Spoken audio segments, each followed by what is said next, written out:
Bienvenue au Langue à Langue, le podcast. Un podcast où on parle de la scène, où on rencontre des artistes de tout genre et où on jase de stratégie, d'essais et d'erreurs, mais surtout d'erreurs. Comme d'habitude, je suis avec Michael Araguibel. Salut Mike. Salut Thomas, salut tout le monde, merci encore de nous écouter. Aujourd'hui, on a un nouveau podcast, l'épisode 23 avec la performeuse Aureliane Massé. Salut Aureliane. Salut, je suis super contente d'être là. Puis, Langue à Langue, le podcast, c'est parti.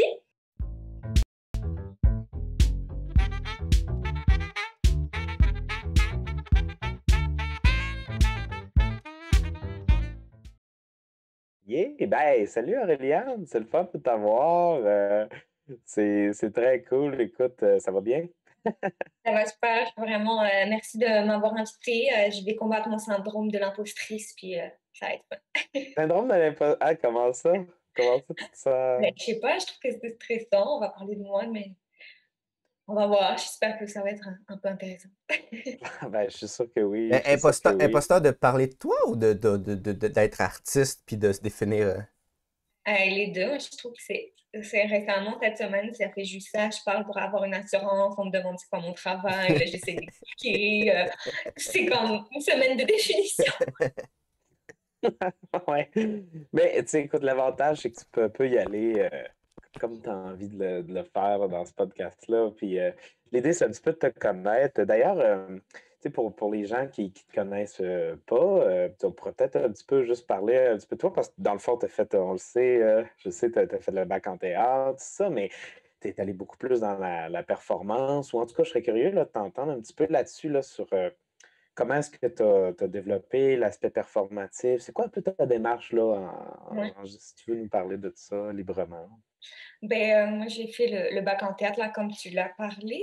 Avant, j'étudiais en médecine. Après, j'ai étudié en chimie quelques années. Euh, Puis, je me suis inscrite au bac la veille de la rentrée parce que je n'aimais plus trop ce que je faisais. C'était comme un peu un hasard.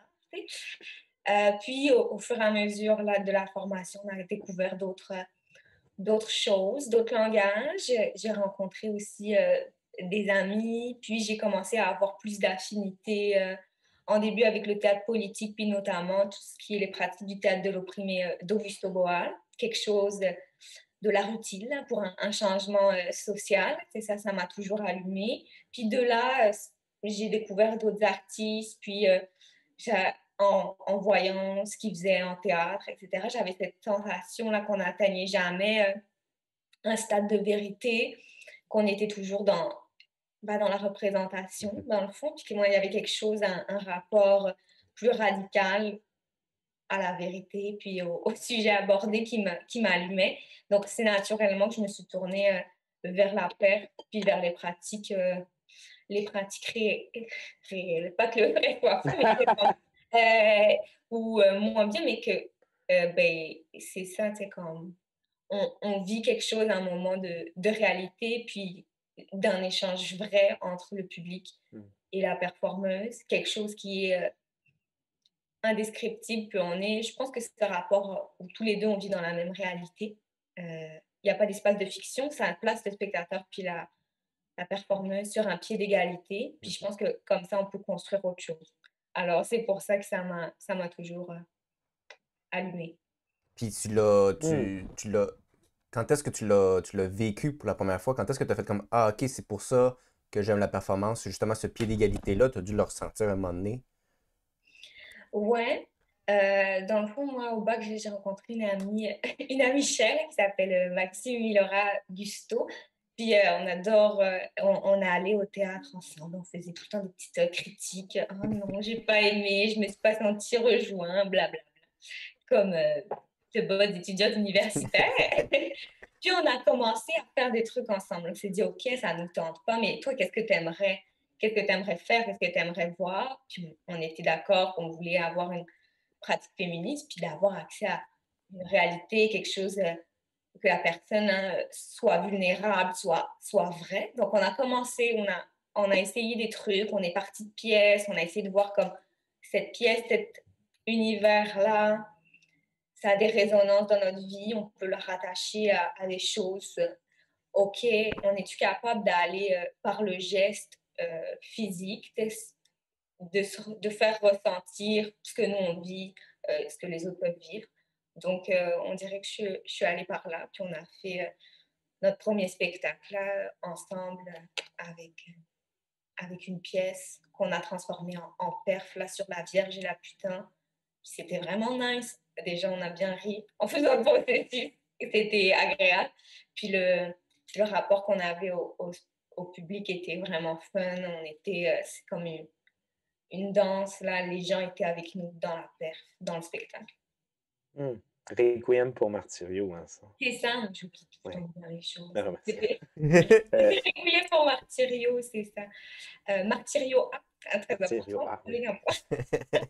Puis, je suis curieux de savoir là, comment est-ce que. Parce que c'est super intéressant. Tu es parti d'une vraie pièce. Ouais. Ben, d'une vraie pièce. C'est une pièce de théâtre écrite. Oui. Puis tu en as fait une œuvre performative, mais quand même, pour l'avoir vue, quand même ben, mise en scène. Hein? Ben, je dis pas que la performance n'est pas mise en scène, mais tu comprends quand même une œuvre très précise quand même. Là. Oui. Donc, je suis curieux de savoir là, ton processus pour passer. Il y a quelque chose d'un peu transdisciplinaire là-dedans. Là. Ouais. Ben, nous, moi et puis Toi, une Max. collaboratrice avec le Théâtre de l'Empire, là, ce qu'on fait, on a tout le temps la même démarche. On part, on s'inspire d'un univers, d'une pièce. Pour Requiem, c'était la maison de Bernarda Alba. Puis, on essaie de retourner comme c'est quoi l'essence. Ce qu'on en retient, ce qu'on en avait retenu, nous, c'était, bon, ben, il y en a une qui vit... les deux femmes qui sont en fait victimes des préjugés, puis tout ça, puis qui s'affrontent l'une et l'autre, au lieu de se tendre la main, puis de défaire ces préjugés-là. C'est sur ça on est retenu. Puis ces deux personnages-là, donc c'est Martyrio, là, qui est le personnage de la Vierge dans la bonne conscience, puis comment elle s'appelle? J'ai oublié. Adéla, qui est plus la putain, celle qui va transgresser les codes, qui va vivre une romance, tomber enceinte, puis elle se suicide à la fin. Puis, on avait des résonances, puis ça nous faisait penser, nous, aux propres préjugés que les gens nous mettaient dessus l'une et l'autre. Donc, on s'est tout de suite reconnus là-dedans, puis on a travaillé à partir de ça. Pour Requiem, là, ce premier essai-là, on voulait vraiment suivre la structure de la pièce en trois actes, avec la rencontre des deux performeuses, l'affrontement, puis le final. C'est comme, finalement, c'était ça, on a repris cette structure-là, puis on a essayé de réduire à des actions. On était plus dans une... C'est pas de la traduction performative, là, mais on s'est inspiré là, de ça. Donc, c'est comme un alliage là, de performance et de théâtre. Les gens de perf te diront que c'est pas de la perf, parce qu'il y en a qui pensent qu'on ne peut pas répéter la perf, mais là encore, il y a des différences. Tout le monde est d'accord. Et les gens de théâtre, ben, c'est pas du théâtre. Donc, c'est comme ça. Du coup, je dépose en multi, des fois je des sous, donc ça va. Mais c'est comme un alliage des deux langages pour...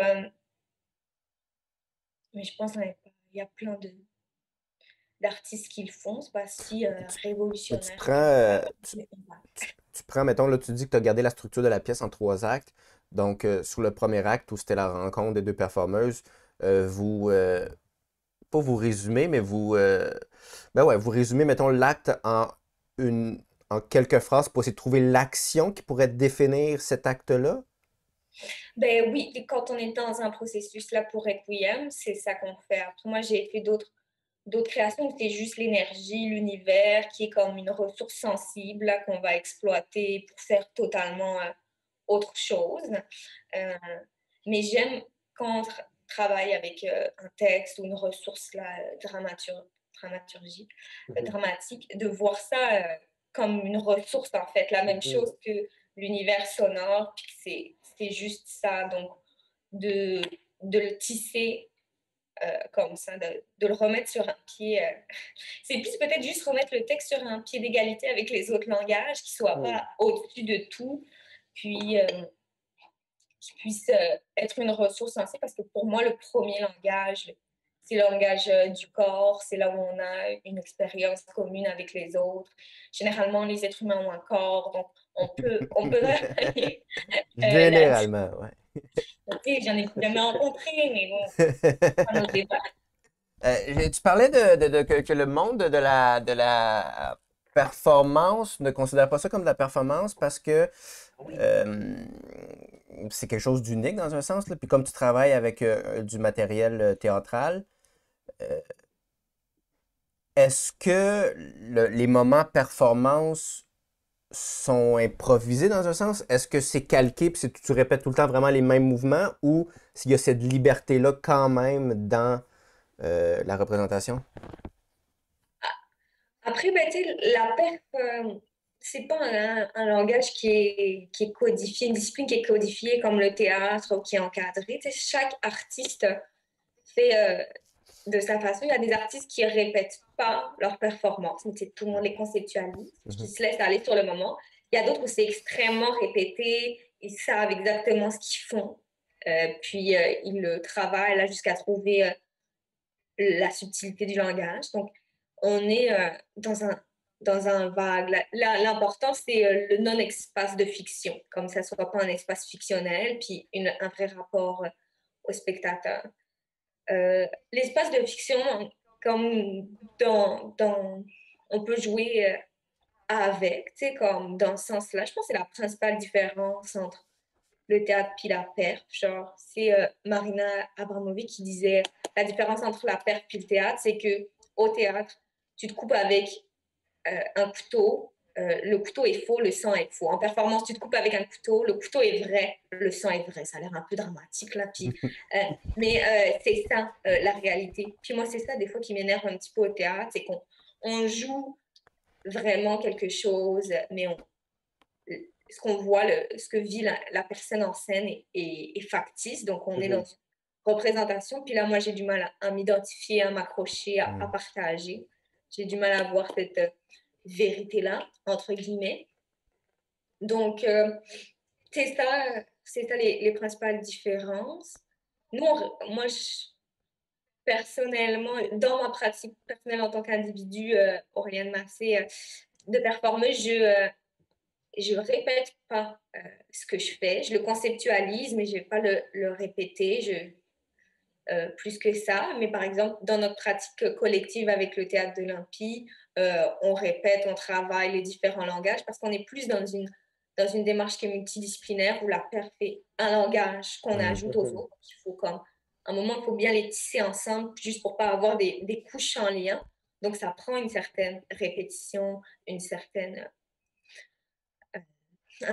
lien, mais on laisse toujours la porte ouverte et on sait que ça peut changer, que le spectateur, quand il va être là, la spectatrice, tout peut basculer, puis il faut être bien avec ça, puis se préparer des stratégies de si jamais je pense qu'il va se passer ça, on a une grande adaptabilité puis communication qui permet de continuer là où on s'en allait, tout en laissant la porte ouverte, enfin.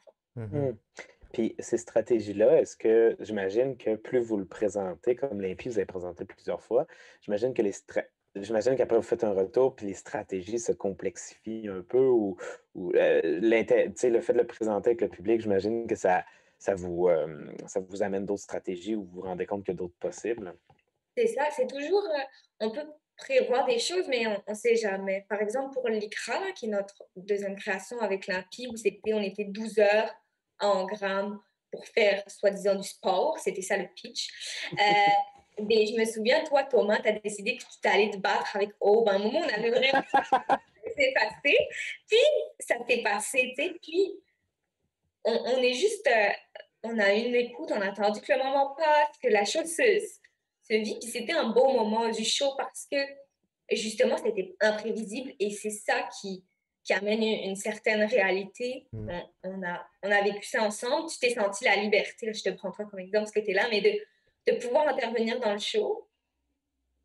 Et ça a fait, puis ça servait le propos, ça servait à tout. Puis c'est une possibilité avec laquelle on était à l'aise de vivre. Mm. Pour l'ICRA, qui était comme donc une perte de 12 heures, euh, on l'avait fait une fois avant, une fois en 12 heures, mais on avait des blocs. Genre, OK, moi, Nathan, pendant ce bloc, je fais du vélo en robe de bal, juste que j'en peux plus, je pense que je vais tenir 2 heures. OK, ben moi, pendant ce temps-là, je fais du yoga avec le spectateur, puis comme ça, on peut regarder les lignes dramatiques, là, que ça soit qu'on mette en valeur l'un ou l'autre.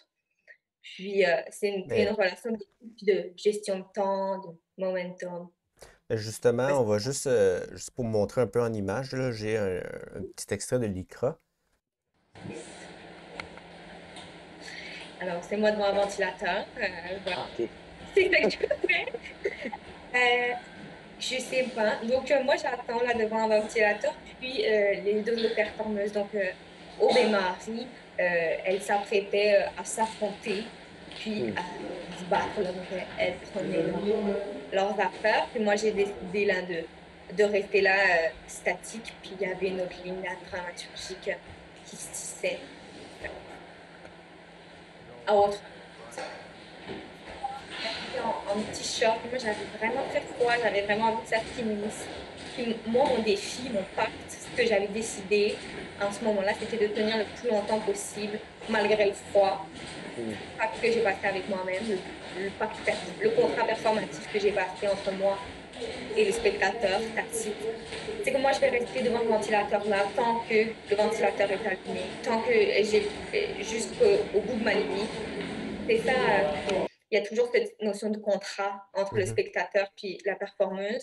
Moi, je suis ici pour toi. Je vais aller au bout de ce que j'ai à te proposer. C'est comme notre accord. Toi, tu es ici, tu peux intervenir. Puis on va aller au bout ensemble de cette chose-là. On passe un pacte invisible en perf avec l'enfant. C'est ce que j'imagine avec le spectateur. Puis, du coup, ça a une force parce qu'on sait qu'on est encore une fois, sur un pied d'égalité, puis sur un syndrome de vérité. T'sais, si je vais au bout en restant sur un ventilateur, je vais avoir atteint ma propre limite. Je vais essayer de la dépasser parce qu'on a passé un pacte ensemble. Est-ce que je me suis rendue aussi loin que je pensais, jusqu'à un point de rupture? Donc, c'est ça. Puis, juste, quand tu parles de ce pacte invisible, est-ce que avec le temps, ces pactes se définissent mieux avec le spectateur? Est-ce que au début, tu as l'image. Parce que le pacte n'est pas réellement dit au spectateur. Tu vas pas dire Hey, je vais m'installer dans le ventilateur jusqu'à temps que je sois plus capable. Non, mais tu sais, il y a toujours un pacte spectatorial là, qui est passé un contrat dans n'importe quelle discipline. En Mhm. théâtre, le pacte, c'est comme tu vas arriver dans une salle, tu vas t'asseoir d'une façon plus ou moins passive, je vais te présenter quelque chose dans une salle, ça va être un espace de fiction, puis notre pacte, c'est que toi, tu vas y croire que c'est vrai, que c'est un espace de Mhm. fiction, que... Puis moi, je vais faire mon meilleur pour représenter cette histoire-là. C'est notre pacte, le pacte de la discipline. Euh, Puis, donc, en perf, on sait qu'on a une notion de dépassement de soi, de signification, puis d'aller au bout. En tout cas, moi, ma pratique performative, c'est ça, c'est d'aller au bout d'une limite, de regarder jusqu'où mon corps, puis mon esprit, on est capable de se rendre. Euh, puis c'est ça le pacte que moi, je passe avec le spectateur. Hmm. Des fois, je pense que tu pourrais le dire. Toi. Tiens, là, il y en a qui le disent, mais c'est le principe. Comme, je vais m'enfermer dans cette galerie pendant 12 heures, vous pouvez faire ce que vous voulez. Le pacte est là. On s'est enfermé pendant 6 heures Marina, là, elle s'est enfermée pendant 6 heures dans une galerie, puis les spectateurs pouvaient faire tout ce qu'ils voulaient. Le pacte était très clair. À la minute où ça s'est terminé, les gens sont partis, puis elle est restée toute seule. Parce que le pacte était fini, le contrat était, on était dans un autre espace, on s'en va. Mhm. Est-ce que tu l'as déjà senti, mettons, que euh, le pacte n'a pas été respecté par le spectateur? Est-ce qu'il y a un moment où tu as fait comme Hey, ok, non, ça marche pas, mais toi, tu gardes ta ligne, tu sais? Ce qui est bien en perf, là, selon moi, c'est qu'il n'y a pas, t'as pas à rester dans un personnage parce qu'il n'y a pas de personnage chez toi. Donc, s'il y a quelqu'un, un individu, une situation qui dépasse ta limite, tu es inconfortable. Tu décides. Il n'y a pas un metteur en scène ou quelqu'un d'autre, un espace de fiction qui te pousse à aller là, puis toi, tu n'es pas confortable, tu peux te dire comme, OK, non, stop. Hmm. Genre, ça marche pas, comme ça fonctionne pas. C'est parce que tu as cette possibilité-là d'action parce que tu es maîtresse là, de ce qui se passe, de la façon dont tu occupes l'espace, de tes limites corporelles, puis tes limites individuelles. Et on est capable de mettre une limite. puis de bien vivre avec ça, tu sais, comme c'est pas parce que c'est de la perf que les spectateurs peuvent faire n'importe quoi, tu sais, Oui. c'est pas, ça fonctionne pas comme ça, mais tu sais, ça c'est, faut que tout le monde consente, là, le spectateur doit être consentant à voir ce que tu as à lui proposer, puis toi, tu dois être consentant à ce que le spectateur puisse faire, tu sais, c'est quand même la base de toute relation, et, enfin, ça devrait l'être. Et si quelqu'un dépasse un consentement, là, tu peux mettre un stop à Mhm.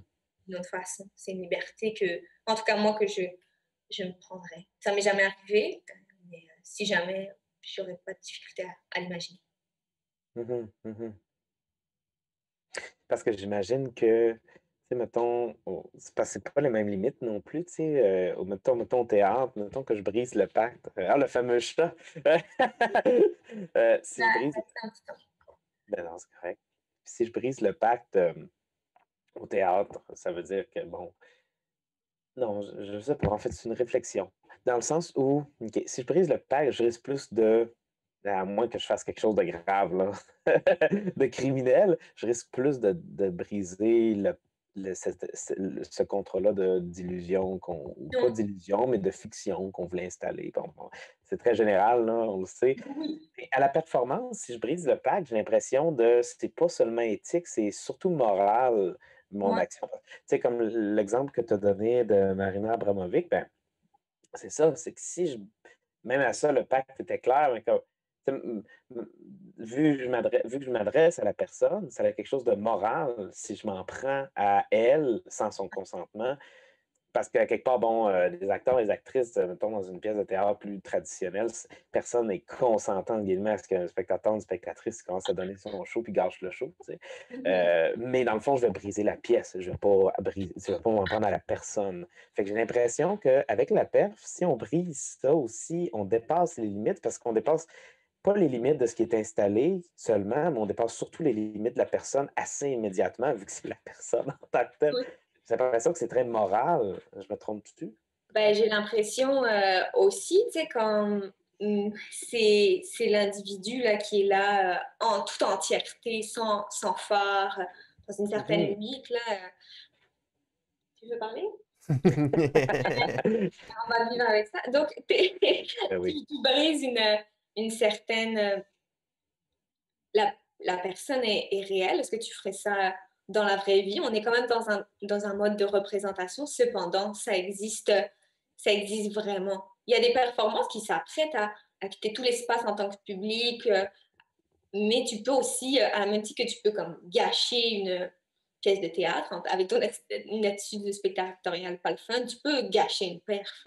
Moi, Mhm. je me souviens d'avoir vu une perf au RIAP, puis il s'est demandé la participation là, des spectateurs, puis il y avait des gens qui dépassaient les limites là, du moralement acceptable, qui étaient très insistants, qui prenaient toute la place pour les autres Mhm. spectateurs. T'sais. Dans ce cas-là, qu'est-ce qu'elle faisait là, l'artiste, malheureusement, c'est une artiste irlandaise, je me souviens plus de son nom. Elle faisait des bulles là, en fonction des noms qu'on lui donnait de personnes qui auraient marqué l'art. Puis s'il y avait un nom qui faisait pas son affaire, elle restait silencieuse. On voyait qu'elle, moralement, elle acceptait pas le nom de cette personne-là. Elle Mhm. continuait pas son travail, puis elle essayait de se concentrer sur autre chose. Mais la perf était... Moi, mon seul souvenir, c'était comme il y avait deux personnes qui n'arrêtaient pas de dire tout et n'importe quoi. Puis la performeuse, c'est comme ressaisie, elle a tracé sa ligne là. Puis c'est plutôt les autres spectateurs qui étaient comme, il me semble peut-être pour aller prendre de l'air. ouais, ouais. Donc on est plus dans un Ouais, c'est espace que là. tu brises le pacte, mais tu nuis le pacte des autres. Puis les autres, eux, ils veulent continuer à voir le spectacle, donc. Mais c'est fun en même temps que le spectateur, ça soit pas sacré ce qui est présenté, qu'on puisse intervenir, qu'on puisse euh, rentrer en contact, en relation. Puis, je veux dire, les spectateurs sont là aussi, donc ils ont quelque chose à dire, à apporter. Tu sais, c'est pas juste des gens qui applaudissent, là, qui sont Mhm. en intégralité, ce qui fait la richesse comme de la perte, c'est les expériences, puis jusqu'où le spectateur embarque, jusqu'où tu es capable de accrocher le spectateur, la spectatrice, pour vivre un moment ensemble. Puis ça se peut qu'il y ait quelqu'un qui soit vraiment trop dedans, qui ait vraiment une autre vision, mais tu sais, je pense que c'est la relation complète, elle peut toujours être réajustée, regarder qu'est-ce qu'on peut faire, mettre une limite, mais c'est beau aussi de voir que ce moment-là, il est unique au public qui est là, présent, négatif ou positivement. Là, mais ça fait la beauté du moment aussi. C'est pas, ça sera jamais pareil, même si la perf était Ouais. reprise. Ça reste mémorable, positivement ou négativement, mais il y a quelque chose. Ben oui, j'imagine qu'il y a certaines limites. Là, comme en tant qu'individu, on a tous nos limites. Là, c'est les mêmes qui s'impliquent. Là. Tu sais, comme les actionnistes viennois, c'est pas si cool que ça. Mais je pense qu'on est passé à autre chose collectivement pour pas comme, violer les femmes sur scène sous prétexte que c'est de la perte ou quoi que ce soit. Mhm. Puis on s'attend à ça. Puis c'est pas un espace de non-droit, la performance. Mhm. C'est quand même, c'est représentatif d'une société, mais tu sais, il y a des choses de base dans une société, le respect d'autrui là, qui aiderait presque. Excuse-moi. J'allais dire, ça, c'est vraiment intéressant ce que tu viens de dire, l'idée que c'est pas un espace de non-droit. Parce que il y a cette, tu sais, du moment où on joue, où on est un personnage, ou peu importe, là, qu'on est autre chose que le quotidien. Puis j'y pense aussi beaucoup en lien. Tu sais, j'ai fait longtemps des tours avec les promenades fantômes. On se prenait dans les rues, puis on était déguisés, maquillés. Puis du moment où tu es déguisé, maquillé, on dirait que tu es comme un objet culturel. Fait que les gens, ils peuvent te dire ce qu'ils veulent. Tu marches dans la rue, tu sais, je marchais dans la rue, je me déplaçais. Puis c'est déjà arrivé, tu sais, que je reçoive des insultes, là, ou des choses comme ça, tu sais. Puis tu te dis, il n'y a puis tu sais, je veux dire, je pense que c'est encore pire en plus pour les femmes, tu sais. Puis c'est comme si les gens, à ce moment-là, ils déshumanisaient. Et puis tu deviens juste un personnage qu'on peut faire ce qu'on veut, justement, être un personnage. Fait que je trouve ça intéressant que tu amènes ça, l'idée de c'est pas une scène de non-droit, parce qu'on le vit déjà, t'imagines, avec des conventions comme ça. Puis là, dans une action qui est qui est une action, en fait, hein, parce que c'est ça aussi la perf, ben c'est là que ça revient un petit peu à cette idée-là là, que je sentais le côté moral, là. C'est-à-dire que c'est ça le danger. Ben, pas le danger, hein, mais c'est ça qui est intéressant aussi, mais il doit y avoir un risque que tu aies quelqu'un qui efface pas là, la distinction. C'est Tu es ça. très vulnérable. Tu sais. C'est très vulnérable. Puis là, il faut se fier comme t'es pas seul, il y a d'autres publics, il y a d'autres gens, puis de savoir que comme la communauté, entre guillemets, le, la communauté que forme le public, elle peut aussi s'autoréguler, puis comme décider comme ce spectateur, genre, ne respecte pas l'intégrité physique de la performeuse, du performeur. C'est comme Mm. souvent, j'imagine que les gens interagissent comme hey, tu vas trop loin, on va sortir ensemble. C'est comme Mhm. on est là-dedans aussi, donc ça se régule, puis on peut toujours poser des limites. Ce qui est intéressant, c'est comme moi, je vois le corps comme un objet, un matériau scénique, un objet scénique, comme, mais ceci dit, c'est pas juste une petite enveloppe là, qu'on peut brasser dans tous les sens. C'est comme si moi, je décide de me mettre me mettre en action, je décide de me mettre nue ici dans une salle de spectacle ou de courir pendant 5 heures, c'est ça que j'ai décidé. C'est comme je m'amène dans mon propre corps, c'est moi qui fixe ces limites-là. Mais c'est comme, encore une fois, on revient au consentement. C'est pas parce que je fais ça que toi, tu peux me considérer comme un objet, que tu peux Mhm. interagir, que tu peux brasser les gens dans tous les sens. Puis c'est une notion de respect mutuel. Je pense que ça va là, puis qu'on a le droit. On peut se permettre, si ça va trop loin, de revenir en arrière, de dire que c'est terminé, que ça marche pas, puis ça fera ça l'expérience pour cette fois-là. Mhm. Ouais, parce qu'il n'y a pas non plus ce souci-là. Tu sais, je reviens, imagine une pièce de théâtre que, OK, là, il faut comme préserver la chose. Quelqu'un de désagréable, mais il faut préserver the show must go on. C'est pas, j'ai l'impression qu'en perf, il y a au moins une plus grande manœuvre à ce niveau-là, de dire, ben, tu sais, écoute, si tu m'interromps si tu m'arrêtes dans ce que je fais, j'ai le droit d'arrêter si je vois que tu as outrepassé mes limites. C'est ça. Puis je pense qu'on peut se permettre en théâtre aussi là, de dire comme, hey, non, genre, Mhm. Mhm. non, ça fonctionne pas. Là, il y a quelque chose qui marche pas dans cette salle. Et je suis pas dans une zone de respect, de confort, parce que là, en général, c'est comme c'est quand même se mettre à nu, c'est quand même se dévoiler, d'être dans un espace de vulnérabilité, peu importe ta discipline. Puis aussi le travail immense qui a été fait là, pour arriver à ça. Ça se respecte même si c'est pas de ton goût, c'est une notion. Puis de reconnaître que l'autre est fragile, vulnérable devant toi, Mm. ça se respecte collectivement. Après, des fois, c'est plus difficile pour certains que d'autres. Tu es dans des salles où les gens, ça leur convient pas ce qui est présenté, sont pas du tout respectueux envers le travail artistique qui est proposé. C'est fun d'avoir en performance une petite marge de manœuvre, te dire hey, ça t'intéresse pas, prends la porte directement, je vais attendre que tu t'en ailles, puis je vais recommencer, tu sais, comme. Puis je pense qu'on gagnerait à permettre ça Mais, dans toutes les mais c'est disciplines. juste que le théâtre, il faut que tu essaies de garder une certaine illusion. Parce que c'est sûr que Ah, si, mettons, un spectateur ou quoi que ce soit qui dérange, puis tu casses le personnage pour adresser, puis si, mettons, par exemple, tu l'adresses, mais de façon. Si tu sors du personnage en théâtre, t'as une écœur en titre aussi. Fait que je pense pas que ça va être doux non plus de la façon que tu vas vouloir sortir le spectateur. Puis se retourner dans le personnage, puis ramener cette illusion-là, les gens, ils vont la perdre totalement. Tandis qu'en performance, c'est comme tu dis, c'est toi, c'est réel. Donc c'est réellement toi qui dis va-t'en, tu reviens, puis tu t'acceptes qu'elle continue parce que c'est encore elle qui est là, tu sais. c'est ça, c'est comme un avantage. Oui. On peut agir, mais c'est la grande place parce que c'est l'art d'un moment, la performance aussi d'un moment d'une action. On fait une action, mais tu sais, c'est le moment qu'on partage ensemble. Si moi, je suis Mm. l'actante, il y a un public là. Moi, je fais mon action, mais elle prend son sens parce qu'elle est inscrite dans une communauté, parce qu'il y a une réception, il y a un dialogue qui se crée. Après, on peut en parler, on ne peut pas en parler, mais il y a un moment qu'on vit qui est privilégié, un moment de vérité. C'est l'art de ce moment-là. C'est comme si ce Mm. moment unique, il est là, puis il ne sera plus jamais pareil. Il n'existera plus jamais. Donc, c'est comme un moment précieux. Puis je pense que les publics sont, en tout cas à Québec, là, sont quand même respectueux, puis Mhm. sont très à l'écoute. Puis c'est une richesse. C'est pas tout le temps comme ça, tu sais, mais les gens sont disponibles, respectueux. Tu sais, généralement, les gens se sont déplacés, ils ont fait un effort pour venir voir ça quand on est en salle, en studio, tu sais. Quand on est dans l'espace public, là, c'est un petit peu différent. Parce que là, on s'impose dans la vie quotidienne des gens. Mm.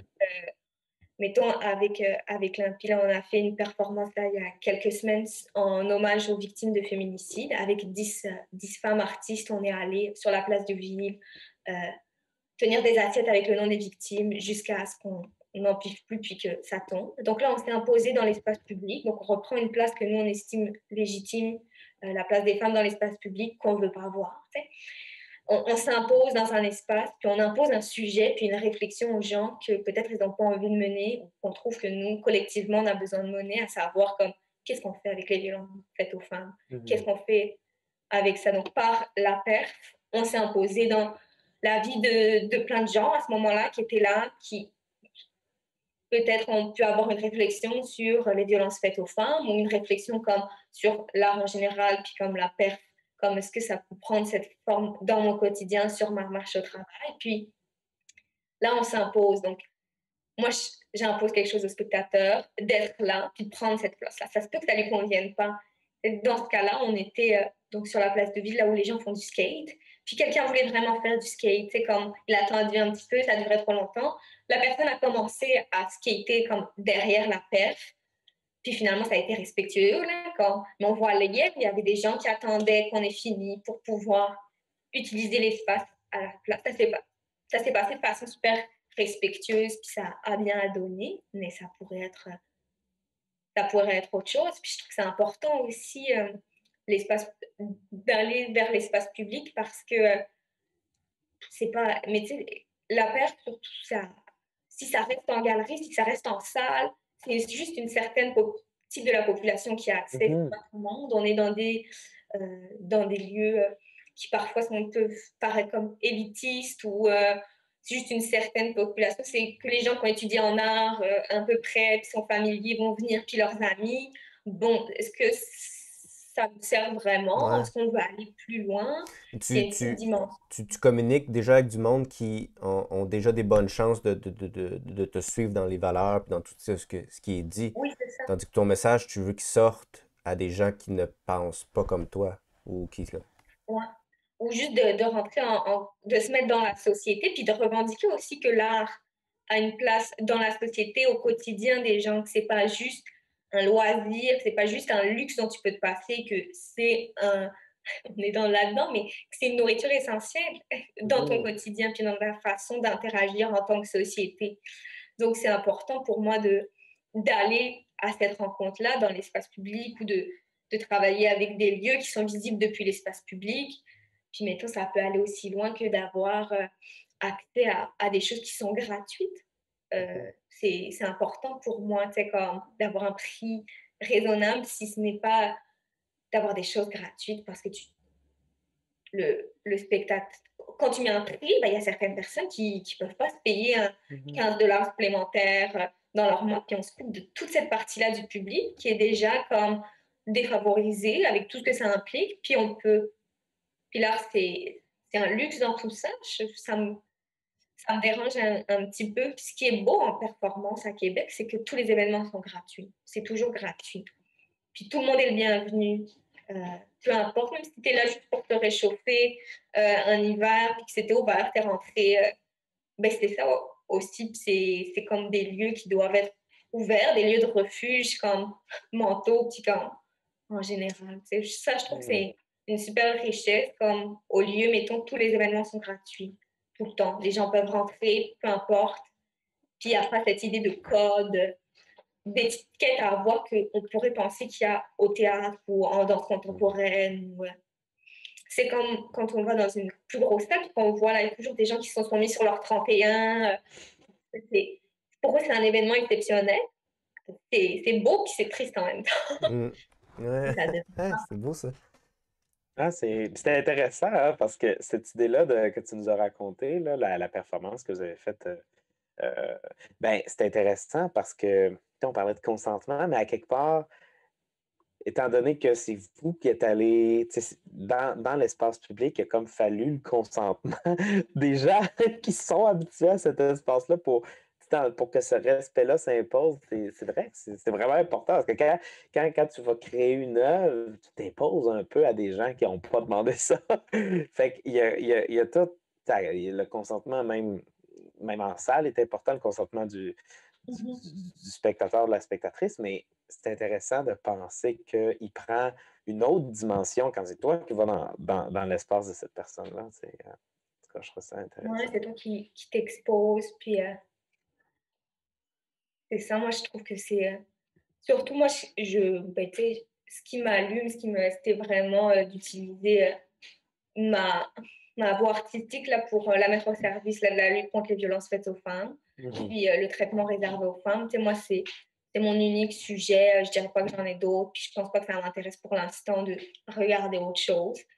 Mhm. Donc, de travailler ça, c'est comme un outil militant aussi qu'on peut l'aborder comme ça, comme un outil qui s'inclut dans une lutte plus globale. Et moi, ce que je sais faire, ma spécialité, entre guillemets, c'est ça, c'est une parole artistique. Bon, ben, je peux la mettre au service de quelque chose qui est plus grand, qui s'inscrit dans un système global de lutte, mettons, des violences faites aux femmes. Puis en multipliant, on va peut-être arriver à quelque chose, c'est ce que je me dis.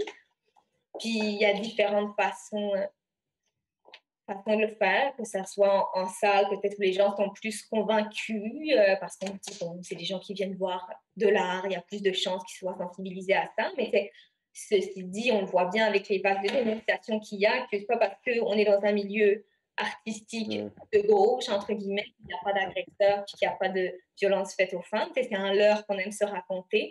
Donc, je trouve que c'est important de porter cette voix-là en tout temps, là, dans tout type de milieu, parce qu'il il y en a partout de la culture du viol, puis des agresseurs, puis des agressions. Donc, c'est mon cheval de bataille. Mhm. On peut peut-être regarder une autre vidéo, puis je pense que tu proposais de le commenter, Michael. Tu veux, parce que justement, c'est très visuel, donc il y a du monde qui nous écoute à l'audio, donc si tu peux décrire un peu, puis les réflexions derrière aussi, là, la performance qu'on va voir. Alors, je mets Hystérie. Oui, Hystérie, c'est une performance que j'ai fait au lieu dans le cadre d'une fin de workshop que j'ai fait avec Orlan en 2019, plusieurs artistes.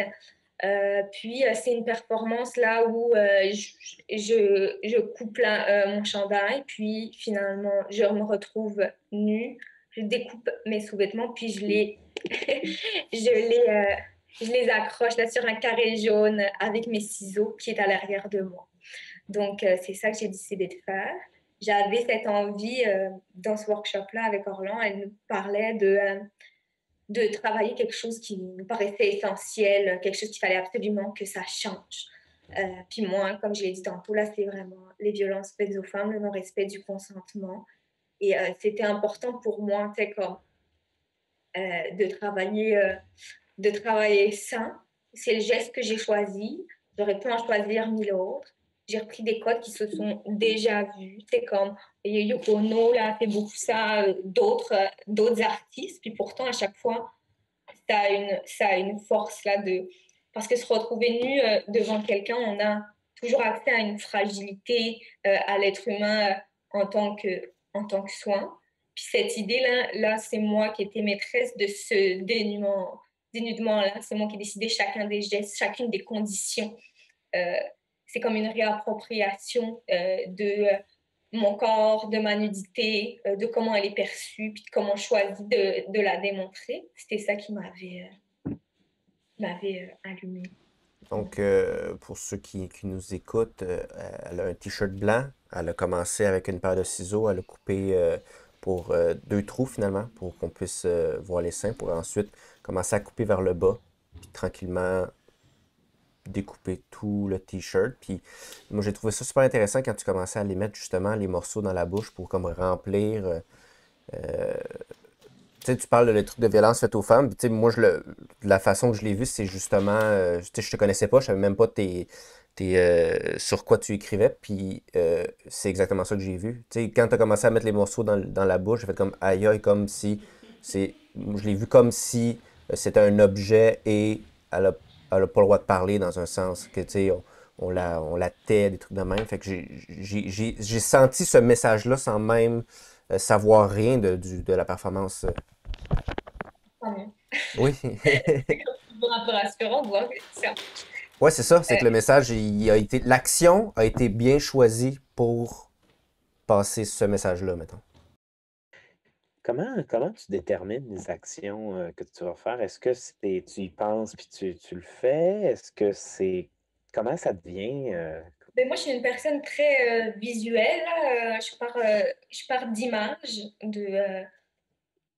d'images que je pense esthétiques, enfin, que j'imagine. Je me dis, OK, je veux parler de ça. C'est ça qui m'anime comme sujet. Qu'est-ce comme image met en valeur, montre le problème, puis comment mon action peut agir sur le problème pour proposer une solution ou pour euh, montrer ce problème. En fait, j'applique les stratégies de Boal, j'en parlais tantôt, d'Augusto Boal, qui part avec le public là, d'images problématiques. Mettons, je ne suis pas assez payée, puis par l'intervention des spectateurs dans le dispositif, on arrive à une solution. Puis j'essaie de voir mon action comme ça. Soit j'en arrive à une solution, soit je fais juste montrer le problème, puis comme moi, dedans, comment je me place. Euh, donc, moi, j'essaie de fonctionner par image. C'est vraiment ça qui m'allume. Esthétiquement, je trouve aussi qu'on peut faire passer beaucoup de choses. On peut venir travailler l'image, la lécher, aller dans une autre esthétique, juste la décaler un tout petit peu de la réalité. On propose quelque chose qui est choc, qui flash, qui allume l'imaginaire, genre, oh, ok, d'accord, c'est ça. Puis ça évolue autour de ça. Moi, c'est comme ça que je fonctionne pour la conceptualisation des actions.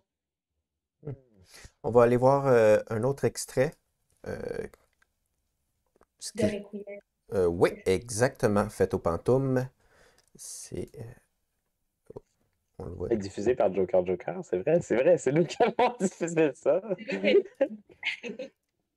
Ah, c'est Les oies et les canards attendaient cela depuis longtemps, et tout ce petit monde en profite joyeusement pour prendre une douche et faire sa toilette. Donc, rapidement, alors on voit vous deux avec comme un habit de pluie. Les canards trouvent une partie de leur Exactement, nourriture qu'on dans achète, l'eau mettons, au bouillante. Dollarama là, pour Pour se cela, protéger de la ils pluie. mettent leur bec dans l'eau Il et y a, le il y a font une bouger petite piscine à gonflable, droite mettons, pour et à enfants avec un gauche. poisson, Les un canards poisson, un retiennent canard à ainsi l'intérieur. tous les petits insectes et les C'est morceaux avec de plantes qui s'y Maxime, trouvent et les avalent au fur et à mesure. Maxime et Laura Gusto, c'est la première production là, du Théâtre de l'Olympie. Et Bien entendu, la les piscine est canards de la remplie ferme avec mangent quoi? Parce également que le c'est fruit pas de que l'eau. Louise leur donne tous c'est les de l'eau puis des paillettes, en fait, beaucoup, beaucoup de paillettes. Donc, c'est un travail sur la salissure, la marque, puis on voulait apporter le côté trash là, de la salissure, de la violence sexuelle, de la perte de la virginité, avec un élément genre l'amour, la paillette, mais qui est aussi impossible à s'en débarrasser. Là, il faut vivre avec la paillette des mois durant. Matériau qui nous a intéressés pareil. Est-ce que ça s'est réellement passé? Tu en as eu pendant des mois? Oui, pendant des mois, ça a été un enjeu. Tout le monde qui a été impliqué dans ce projet, l'intégralité du décor a dû être jetée. Voilà. C'était des paillettes, beaucoup, c'est beaucoup de pollution. Tu vois, maintenant, je ne le reflète plus parce que c'est beaucoup de microplastiques. Puis j'essaie là d'avoir une démarche le moins catastrophique pour l'environnement. Mais moi, c'était notre premier travail là, avec le Théâtre de l'Olympie. Ça a duré une trentaine de minutes. Je suis curieux de savoir ton rapport avec le texte, parce que je crois que tu parles pas souvent, mais là, comme là, on entendait un enregistrement, je suis curieux d'entendre là-dessus. Oui, ben, je parle pas souvent, c'est sûr. Dans l'ICRA, qu'on a fait donc la deuxième création du Théâtre de l'Olympie, j'avais un morceau où je parlais avec le spectateur. En fait, je faisais un test de chips. Donc, je commentais chacune des chips que je mangeais. C'est une revue un petit peu culinaire de grande qualité. Là, puis je parlais un peu plus dans l'ICRA, je faisais des définitions, etc. Mais c'est vrai qu'a priori, moi, je ne mettrais pas. C'est pas mon langage, les mots. Je me retrouve pas, j'ai de la difficulté à bien cerner. C'est pas la première chose qui me vient. Si ça apporte un plus, une nouvelle, quelque chose qui sert vraiment le propos, je vais l'inclure. Au même titre que si ça sert vraiment le propos, je pense d'avoir de la vidéo, on va aller ensemble. Mais le premier langage, pour moi, c'est l'image, en fait. Donc, souvent, je vois rien qui pourrait aller avec ça. Comme dans ma construction, je fonctionne en image. Donc, je n'ai rien à dire. C'est ça, j'ai rien à dire. Peut-être que je fais juste montrer, mais que je n'ai pas grand-chose à dire. Ben, dans un des extraits que tu nous avais envoyé, ce que tu avais fait à la soirée des reines, tu avais quand même un texte, mais tu mangeais en même temps, justement, pour te déformer, mais il y avait beaucoup de textes. Une de mes premières performances que j'ai fait à une soirée là, de financement des reines. Très cool. Et je mangeais des hot dogs j'avais loupé là, un texte de commentateur de Radio X sur les femmes. C'était très désagréable. Puis après, en mangeant mes hot dogs, là, je parlais, je répondais là, à ces commentaires. J'avais mis des roses dans le hot dog, c'était absolument épouvantable. J'avais pas vraiment prévu de parler, puis là, ça s'est venu. Là, j'étais là, bon, je vais peut-être dire des choses, puis je suis allée avec ça. Il y avait un bon feeling, mais c'est vrai que cette perf-là, ça parlait un petit peu. Alors, je vais juste l'avancer un petit peu avant que YouTube nous censure. Oui, c'est possible. Parce qu'il y a des images comme ça que je trouvais beau. Oui, c'est Maxime. Maxime, qui est génial. Je n'ai pas d'autres mots à dire. On travaille, elle s'apprête à sauter dans la piscine d'un petit praticable. Bon, en fait, elle saute jamais. Puis c'est moi qui vais y aller par la suite, la narguer, parce qu'elle n'a pas osé sauter dans la piscine. Donc, c'est un petit peu le... Mais avec le jeu d'ombre aussi sur le mur, où on la voit en ombre plongée, ça va aussi... C'est François-Joseph Bélanger qui avait fait cet éclairage-là puis qui avait fait ça. On voyait en effet le, le travail d'ombre. Mais là, tu vois, tous les gens pour descendre par la rampe. Je ne sais pas pourquoi. Je pense qu'elle avait choisi, puis ça marchait bien. Puis dans ce show-là, Requiem, on s'était laissé des périodes d'action, mettons, pendant qu'elle faisait son plongeon, moi, chaque soir, je faisais quelque chose de différent. Là, sur la captation, je lisais un livre. Il y a d'autres fois où je m'épilais, d'autres fois où je faisais complètement autre chose. Puis Maxime, comme moi, j'étais dans la piscine, puis qu'elle elle était à l'extérieur. Elle mangeait, elle chillait. Moi, je me souviens, il y avait des images très pornographiques, j'avais l'impression. J'étais curieux, parce que c'était volontaire, puis je me suis demandé s'il y avait un statement par rapport à ça, ou pas nécessairement un statement, mais comme il y avait vraiment une insistance sur les images pornographiques. J'étais Oui, curieux de et t'entendre moi, là-dessus. j'aime pas travailler avec, avec des images de porn. Non, c'est pas ça, mais c'est à partir questionner la question d'érotisme, puis de tolérant, puis d'explicable. Là, dans Requiem, c'est ça on transpose. Puis c'est intéressant. Il y a un travail d'une performeuse qui travaille du sexe qui est génial, qui s'appelle Lindsay, qui a oublié son nom de famille évidemment, qui fait du cake sitting. Donc en fait, elle s'assoit sur des gâteaux en live, sur des chatrooms pornographiques, mais elle a aussi la même pratique où elle s'assoit sur des gâteaux dans des salles de spectacle devant des gens, puis elle Hmm. chante des chansons, elle est de dos, puis les gens sont en live. Puis le fait qu'elle ait ces deux pratiques similaires en parallèle, puis l'une est complètement du travail du sexe et l'autre est complètement une pratique artistique, je trouve ça fabuleux.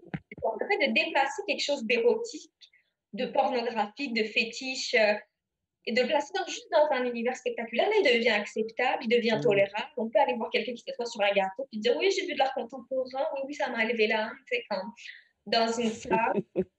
Mais si tu es là chez toi, puis tu vas pas dire, ah, bon, bah, tous les soirs, je regarde quelqu'un qui s'assoit sur des gâteaux, c'est mon fétiche sexuel. C'est comme, là, ça devient un petit peu plus différent. Donc, moi, j'aime beaucoup travailler à partir de ça. Puis, dans le fond, c'est ce qu'on nous impose. On n'a pas beaucoup de rôles en tant que femme dans la société qu'on peut avoir. Tu peux être une pute, tu peux être, tu peux être vraiment prude, tu peux être une mère. Puis, c'est à peu près ça que tu as à avoir comme liberté. Puis c'est tout. Donc, comme, quitte à, quitte à se faire poser ce rôle, moi, je préfère le réapproprier, travailler à partir d'image. Puis de toute façon, je trouve ça fun. Mettons dans Requiem, là, quand j'embrasse un canard longuement, et je trouve ça fun. Il y a beaucoup de gens qui m'ont dit qu'ils étaient extrêmement mal à l'aise. Nanana. Puis je trouve ça vraiment. En fait, tant mieux que tu aies été mal à l'aise parce que moi, c'est ça que le rôle on m'impose à la société. Donc, quitte à faire ça, en père, je vais le performer jusqu'à l'ultime, vu que c'est ça le rôle qu'on m'a attribué. Ben, je trouve ça fun de venir jouer avec ça, puis de déconstruire un petit peu ces possibilités. Oui, parce que le fait de le sortir d'un contexte, un peu comme l'exemple du gâteau, le fait de le sortir d'un contexte sexualisant ou quelque chose comme ça, puis l'amener dans un spectacle comme ça rend juste, ça nous amène une distance, ça questionne la chose. Tu sais, tout ce que tu fais avec le canard, là, tu sais, quand tu fais comme une série préliminaire, entre guillemets, avec le canard, puis tu le fais avec un canard dans une piscine, on a un public, il n'y a rien d'érotique là-dedans, et pourtant, c'est des gestes qui, dans un autre contexte, tu sais, un peu comme l'exemple du gâteau, que finalement, c'est la même action, mais qui est interprétée complètement différemment en fonction du contexte de présentation. Ouais, je trouve que c'est intéressant, puis que ça permet là, de jouer sur des codes communs. Tu sais, on est dans une société où comme on nous parle beaucoup de sexualité, on a beaucoup de pression liée à la sexualité, il faut que ça soit une sexualité débridée, que tu en profites, mais en même temps pas vraiment, tu peux pas vraiment en profiter, mais tu peux pas être trop prude non plus, il y a beaucoup de poids qui est mis là-dessus, puis d'attente, puis t'as pas beaucoup de place en tant qu'individu, puis c'est vraiment focusé sur un regard masculin, là, tout ce qu'on a accès, ça commence à changer, là, un petit peu, mais c'est comme toute la pornographie qui est faite par des hommes pour des hommes, tout ce qu'on nous apprend même en éducation sexuelle, qui est fait généralement pour le plaisir des hommes.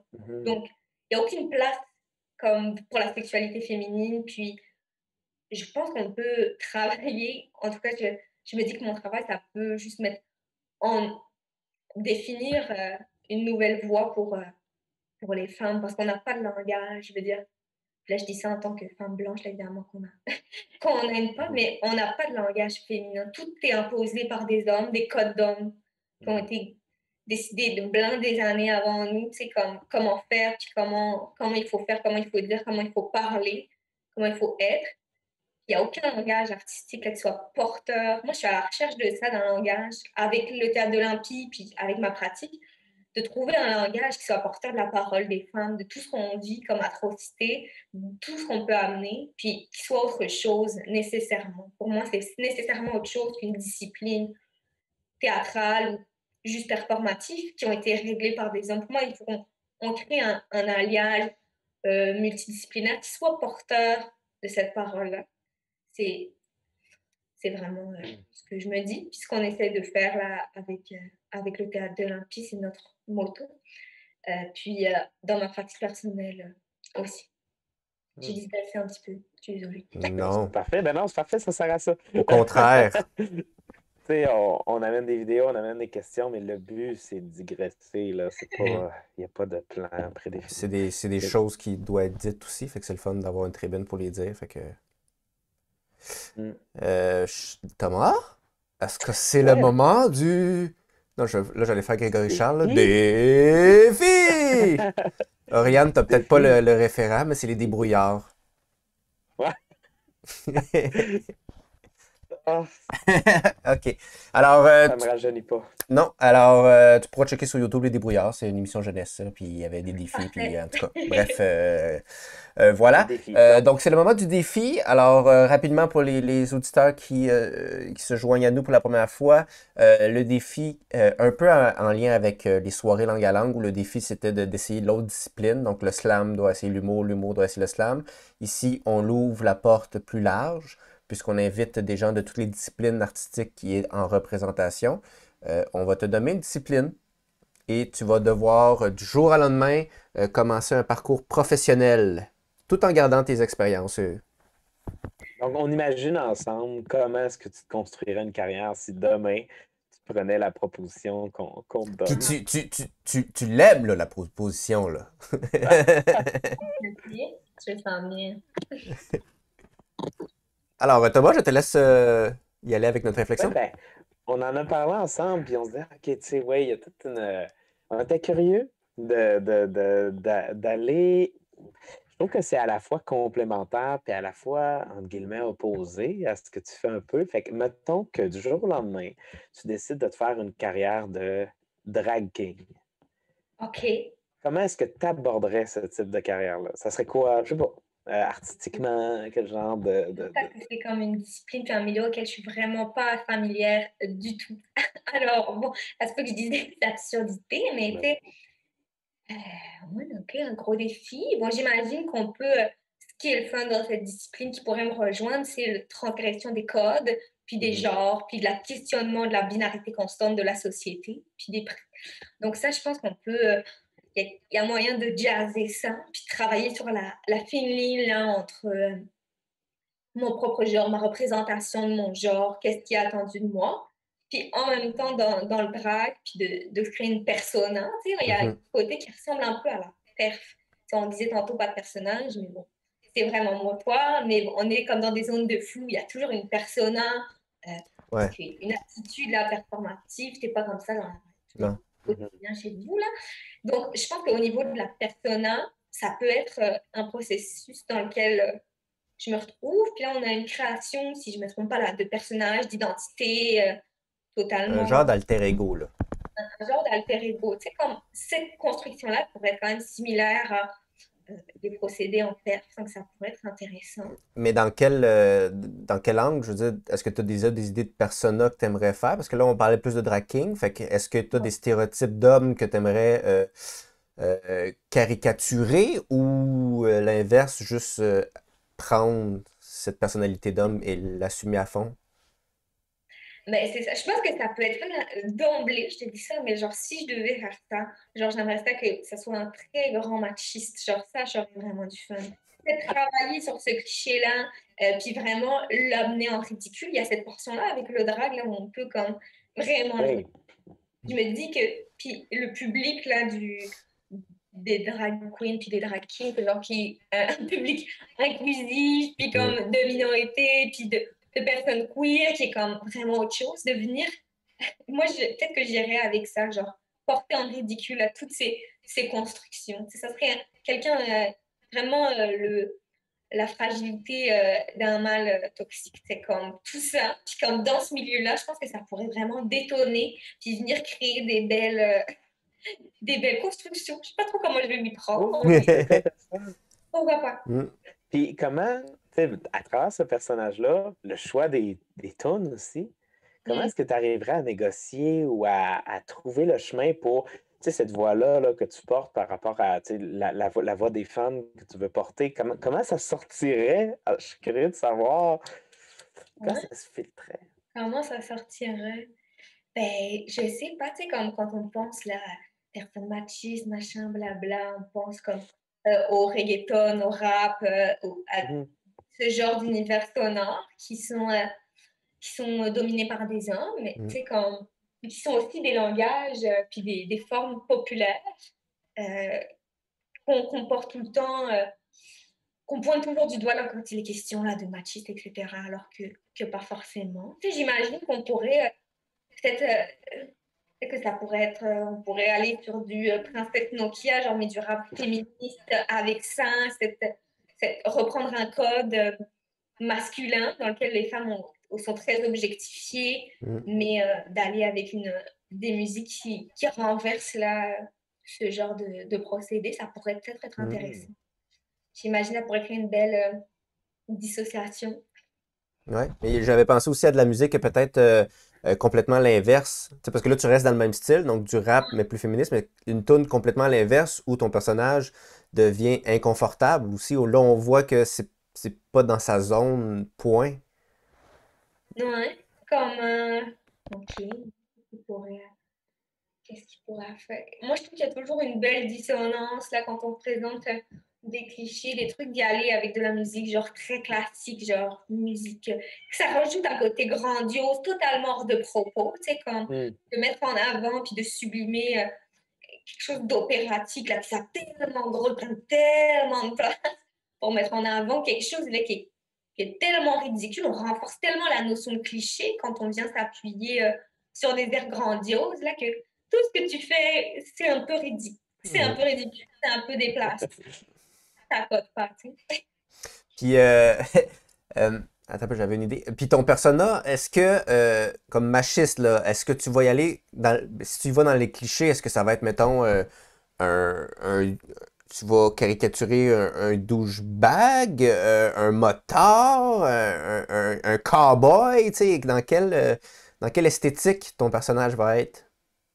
Mais tu sais, comme, malheureusement, tu sais, comme, ce qui est drôle, enfin, c'est qu'il n'y a pas vraiment d'esthétique, genre, du machisme. C'est comme, tout en blanc, moi, c'est ma définition, c'est comme une grosse portion en lui, la masculinité toxique, etc. Ouais. On peut mettre ça en exergue, mais je pense que c'est plus une notion de comportement et d'attitude, genre de prendre base, de s'asseoir avec 3 sièges dans l'autobus, de penser que tout est dû, d'être cette notion-là que c'est toi le personnage principal de tout ce qui se passe, puis que les autres sont disposés. Ouais, c'est bon ça. À ta dispo. D'un point de vue esthétique, je ne sais pas comment on pourrait venir chercher ça. On pourrait peut-être aller dans des codes qui sont très genrés au masculin à l'extrême, genre que ça soit complètement ridicule tellement tu ne veux pas te risquer ailleurs que dans ton genre, là, de travailler là-dessus. On pourrait même reprendre des codes genre des milieux qu'on estime très machistes. Genre, mais j'aime beaucoup l'idée. Costard, cravate, aftershave, là, c'est qu'on peut reprendre ces codes-là, mais à l'extrême d'une façon que ça soit absolument ridicule, hein, quelque chose qui soit très déformé, peut-être créer un costume où tu as des très grosses épaules, mais tu es comme super serré au niveau de l'entrejambe. Il faut absolument que tu aies l'air d'avoir un gros pénis, parce que sinon, pas vraiment. Ou le contraire. Les deux pourraient être possibles. Bien travailler là, ce ridicule-là, qu'il le porte parce que c'est déjà ridicule. Ben, j'ai vraiment aimé ce que tu as dit, que c'est dans le comportement plus que dans l'esthétique. Donc, le personnage lui-même peut selon la toune ou le moment que tu veux faire, aller dans l'esthétique que tu veux, puisque c'est le Ouais. comportement qui est problématique et non il porte un chapeau de cow-boy, mettons. Oui, c'est ça, on pourrait comme vraiment l'adapter à toutes sortes Mm, de milieux puis d'endroits, de mm. moments, de rester, euh, de rester là-dedans parce qu'il n'y a pas de portrait type Non, exact. Non. de- c'est des comportements, c'est des trucs à déconstruire. Puis je pense qu'en participant à montrer en ridicule, des fois on se dit, ah, c'est vrai que c'est comme complètement con ce comportement-là. Maintenant que j'y pense, c'est stupide, ça n'a pas rapport. Mais Mm. je pense qu'il y a aussi cette notion-là de s'approprier des codes masculins, des codes dans lesquels ben, moi, en tant que femme, là, je suis exclue, des endroits où je pourrais peut-être ne pas aller ou pas avoir accès. Puis qu'est-ce que j'en fais là? C'est sûr, on crée une persona. Genre, ça aurait comme des avantages d'être perçu comme une expression de genre comme masculine. Ça procure des avantages, des choses euh, Mhm. différentes, tu sais, comme de voir, de travailler sur cet impact, puis de juste, en tant qu'individu, tu sais, là, je parle pas d'un mode de représentation, mais en tant qu'individu, de voir comme qu'est-ce que tu peux te permettre quand tu as une expression de genre comme, qui représente quelque chose de masculin, jusqu'où c'est permis, versus quand tu es au féminin, tu sais, comme si j'étais dans cette persona de drague, mais que je reprendrais une perf que j'aurais fait où je laisse une piscine avec un canard, c'est comme, qu'est-ce que j'aurais le droit, est-ce que j'aurais le droit d'avoir cette expression, Mhm. de montrer cette image d'une sexualité? Sans doute pas, parce que ça fonctionne pas, il faudrait que je performe autre Mm. chose, puis de voir vraiment l'extrême de ma pratique, là, comme je- à quoi il est cantonné, puis comment il peut bouger là-dedans, défaire Mm. des piliers. Hey, écoute, je pense qu'on est pas mal, c'était vraiment intéressant. Mm. Je pense qu'on est pas mal rendu à la fin du podcast. Ah, mais attends, Mais juste de même, as-tu des idées de noms? Pas obligé d'en trouver là, on improvise, Non, mais je suis non. désolée, là, c'est trop de pression, je sais pas comment il pourrait faire. Mais, Ok, c'est correct. Mais y avait-tu, écoute, ça a été, on a vraiment parlé de beaucoup de choses, c'était vraiment un très beau Mm. podcast. Je suis curieux de savoir, est-ce qu'il y a des choses que tu aurais aimé aborder, qu'on n'a pas abordé, ou dire que tu aurais aimé dire non, comme. je pense que c'était correct, c'est comme ceci.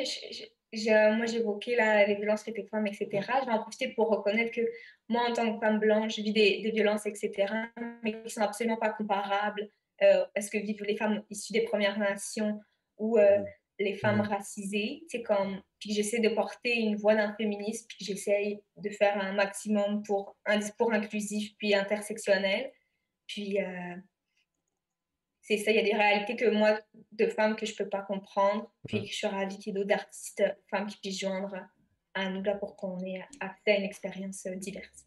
Voilà, c'est tout. Parfait. Mm. Merci. Merci Puis beaucoup. sinon, est-ce qu'il y a. Si, mettons, on veut te suivre, là, mettons qu'on est intéressé, qu'on aimerait te suivre, comment est-ce qu'on peut te suivre sur les réseaux sociaux ou, Ouais. Ben, moi, en tant que pratique personnelle, j'ai pas de réseaux sociaux Mhm. attribués. Vous pouvez devenir mon ami sur Facebook. Effectivement, pour les choses dont on a parlé, la Requiem, l'ICRA, vous pouvez suivre la page du Théâtre de l'Olympie sur Facebook. Ça va être ma pratique collective avec Maritime puis Ophorédion. C'est bien sympa aussi. Super. Excellent. Merci beaucoup pour avoir accepté l'invitation. C'était super le fun comme discussion. Merci beaucoup à vous là, de m'avoir laissé cet espace-là. Puis là, je pense que j'ai un petit cue à dire, donc je vais le dire sur ma note. Donc, Langue à langue, le podcast, c'est terminé. C'est ça? Oui. Là, ben, la musique joue en ce moment, mais. All right. Ça a bugué, hein? Ouais, tu corrigeras.